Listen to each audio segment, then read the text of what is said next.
panoorin po natin etong nakita nating balita galing po sa Frontline Pilipinas. Ano po, i-credit po natin sa kanila yan. Hindi po yan natin, gagawan lamang po natin ang reaction video.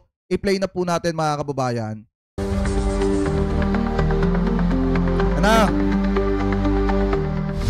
Sa kauna-unahang pagkakataon sa kasaysayan ng bansa, ini-impeach ng Kamara ang isang vice-presidente. 6 ang nakitang articles of impeachment laban kay Vice President Sara Duterte. Kabilang dyan ang paglustay umano sa confidential funds at ang pagbabanta kay Pangulong. Alam niyo mga kababayan, si Sara Duterte lang pala yung buena mano.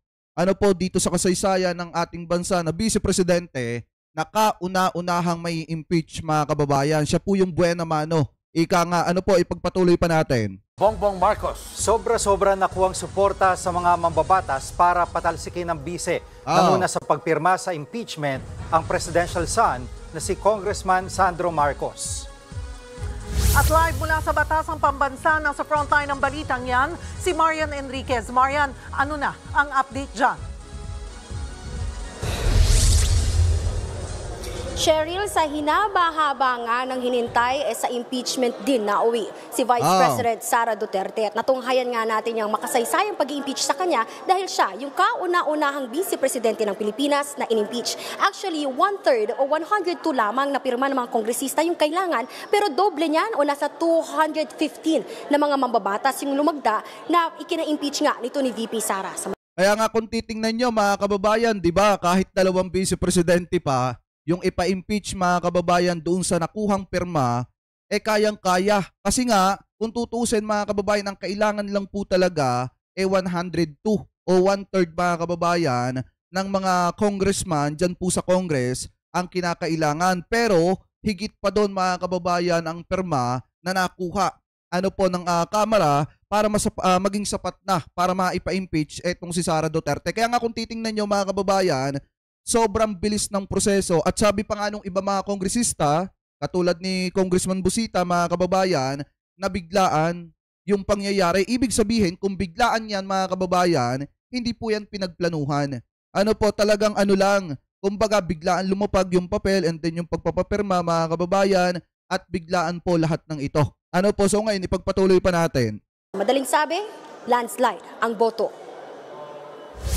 Sa pagsisimula ng sesyon ng Kamara kaninang alas 3:30 ng hapon, unang tinalakay ang impeachment laban kay Vice President Sara Duterte. Sa huling bilang ni House Secretary General Reginald Velasco, umabot sa 215 ang pumirmang kongresista na nag-endorso sa impeachment complaint.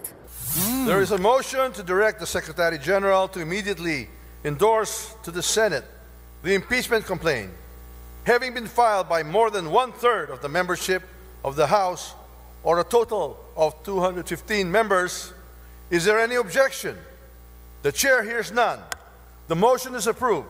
Ang 11 kongresistang tatayong prosecutors sa impeachment ni VP Sara ay sina Batangas 2nd District Representative Jervy Luistro, Antipolo 2nd District Representative Romeo Acop, One Rider Party List Representative Rog Gutierrez, Manila 3rd District Representative Joel Chua.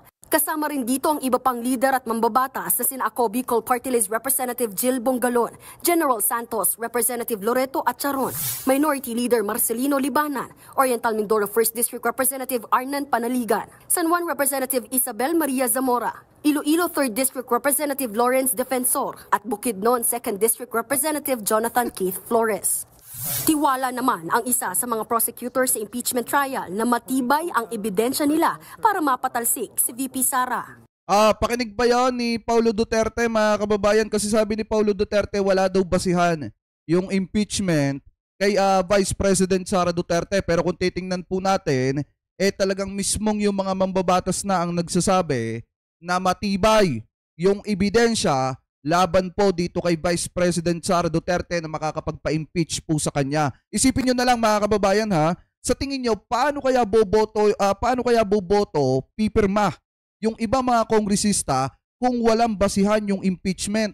Ano po, complain laban po dito kay Vice President Sara Duterte. Siguro naman nakita yan ng mga kongresista bago po nila pinirmahan. At nakita nga nila mga kababayan na matibay yung ebidensya para ma-impeach ito pong ating Vice Presidente. Ano po, ipagpatuloy pa natin.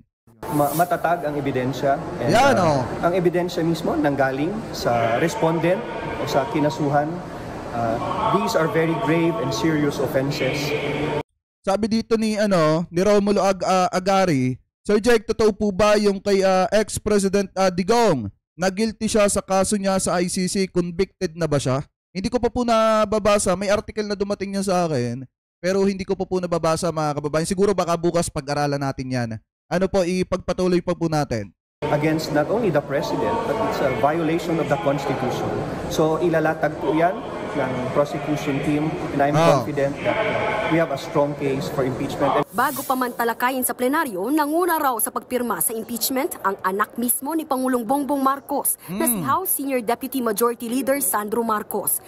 Yan kasi ang problema, mga kababayan, yung kasing mga taga-suporta ni Sara Duterte at etong mga kaalyado ni Sara Duterte, ang iniisip nyo kasi agad may uupo sa pwesto, etong si Sara. Hindi ninyo iniisip na pwede siyang ma-impeach sa mga pinaggagawa po niya. Alam nyo, kung talagang may malasakit lang, etong mga kaalyado ni Sara Duterte, mga kababayan, ni Vice President, dapat kakausapin siya at tuturuan siya na umakto bilang isang vice-presidente. At dapat mayroong nagpapayo sa kanya na mag-ingat siya sa lahat ng nagiging galaw po niya kasi nakatutok sa kanya ang mata ng publiko. Kaso nga lang, ano ang ginawa ng mga kasamahan ng ating vice-presidente? Saglip na payuhan ng tama ang ating vice-presidente, sila pa mismo ang nagpo-provoke para malagay sa alanganin ang posisyon ng ating vice-presidente, mga kababayan. Katulad na lamang nung kanila mga maisog rally. Alam nyo, mga kababayan, sa totoo lang, sa kakahangad nila na maiupo etong si Sara, eto yung kinabagsakan. Mga kababayan, sa kakahangad nila na maging presidente si Sara Duterte, na impeach, mga kababayan, ang naging hantungan. So ngayon, ipagpatuloy pa natin. Siya ng iba pang leader sa Kamara. 6 na articles of impeachment ang inilatag laban sa bise. Kabilang ang umano'y plano ni VP Sara na ipapatay sina Pangulong Bongbong Marcos, ang First Lady at si Speaker Martin Romualdez. Rason din daw sa impeachment ang paglustay umano ng 612 million pesos na confidential funds ng kanyang opisina at korupsyon at panunuhol umano sa DepEd. May kinalaman din daw sa extrajudicial killings ang bise noong alkalde pa siya ng Davao City. At inakusahan din siyang sangkot sa destabilisasyon ng gobyerno. Ang 3 namang naunang inihaing impeachment complaint, in-archive o isinantabi na matapos nilang pirmahan ng panibagong reklamo. Sa kabila niyan, ikinatuwa ito ng nag-endorso ng unang impeachment complaint. Nagsimula na yung ating reckoning dun sa mga Duterte. So malapit na ang due date ni Sara Duterte. Yun na! Cheryl, bago nga mag-alas 5 ng hapon ay dumating na sa Senado si House Secretary General Reginald Velasco para formal na ibigay yung verified impeachment complaint laban kay Vice President Sara Duterte. Dahil nga dito, nasa Senado na ang bola sa pagpapatalsik kay VP Sara. Alam niyo, natatawa nga ako, mga kababayan, kay Harry Roque, kasi nag-share siya kanina ng balita na nag-adjourn na nga ang Senado, mga kababayan. Tapos may caption pa na parang sinasabi niya, mga kababayan, na nawaw mali daw etong Kamara. Nawaw mali daw kasi nga biglang nag-adjourn etong Senado. Pero siguro hindi naintindihan ni Atty. Harry Roque yung mismong naging paliwanag, mga kababayan, ng Senate na kahit naka-adjourn sila, pwede nilang pag-usapan etong impeachment once na bumagsak po ito sa kamay ng Senate. At kung makikita nyo kanina, di ba, yung mga impeachment complaint, bumagsak na sa mismong kamay ng Senado. Kaya sa ayaw at sa gusto nila, kailangan po nila itong pag-usapan at pagtuunan ng pansin. Mga kababayan, so ngayon, ipagpatuloy pa natin. Balik sa'yo. Maraming salamat, Marian Enriquez. Eksklusibo namang nagbigay ng pahayag sa News 5 ang na-impeach na si Vice President Sara Duterte. Ayan. Live mula sa Davao City, nasa frontline ng balitang yan ang aming Mindanao correspondent na si Bril Montalvo.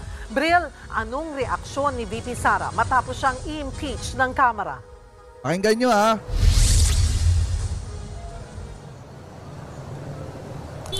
Cheryl, nakausap ko nga kanina si Vice President Sara Duterte habang gumugulong ang sesyon ng Kamara sa pagpapatalsik sa kanya. Naging maayos naman ang aming usapan pero naging matipid ang kanyang reaksyon hinggil sa pag-impeach sa kanya ng mayorya ng mambabatas.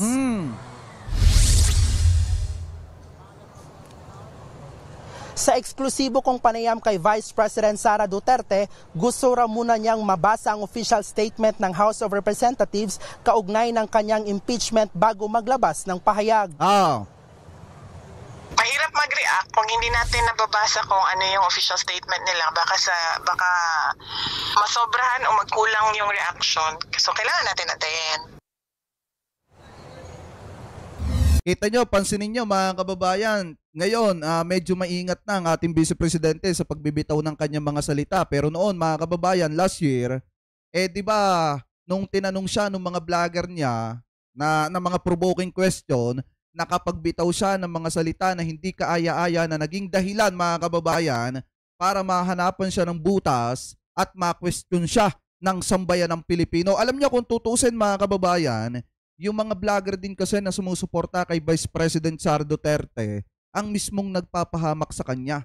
Katulad na lamang mga kababayan, noong isang vlogger na nagtanong ng provoking question sa kanya, kita nyo kung ano nangyari. Naipahiya ni Vice President yung kanyang sarili. Mga kababayan, hindi lang sa Pilipinas, kung hindi maging sa international community. Kaya nga kung titingnan natin mga kababayan, saglit na nakakatulong yung mga vlogger na sumusuporta kay Vice President Sara Duterte, mukha atang naiilagay pa sa alanganin nitong mga vlogger etong si Vice President. Ano po, dahil nga mga kababayan, kita nyo kung ano ang naging resulta noong mga pinaggagawa ng vlogger ni Vice President Sara. Ano po, di umano. So ngayon, ipagpatuloy pa natin. Sa huling sesyon ng Kamara ngayong araw, 250 na kongresista ang pumirma para tuluyan ng i-impeach si VP Sara. Isa sa mga basihan ay ang maling paggastos umano ng confidential funds sa Office of the Vice President at sa Department of Education. Dismayado at galit naman ang kapatid ni VP Sara na si Davao City 1st District Representative Paulo Duterte sa aniyay desperado at may bahid politikang pagpapatalsik sa bise. Ang paggalaw ng mga mambabatas para makakuha ng sapat na pirma sa pangunguna ni Iloilo 1st District Representative Janet Garin ay isang uri ng political persecution. Nagkakamali raw ang Marcos administration kung tingin nilang walang kapalit ang gawa-gawang impeachment. Itinaga pa sa bato ni Congressman Paulo na hindi papabor sa administrasyon ang aniyay pang-aabuso sa kapangyarihan. Pero pinabula... Hindi nga mismong pumapabor na nga mga kababayan ngayon sa administrasyon yung kagustuhan na ma-impeach itong si Sara Duterte. Bakit mga kababayan? Kasi kung matatandaan ninyo, nagbitaw nga si Presidente Marcos na wag nang pagtuunan ng pansin mga kababayan itong si Sara Duterte at unahin yung mga importanteng bagay. Pero saglit mga kababayan, na manahimik itong kabilang kampo, ano yung pinaggagawa nila?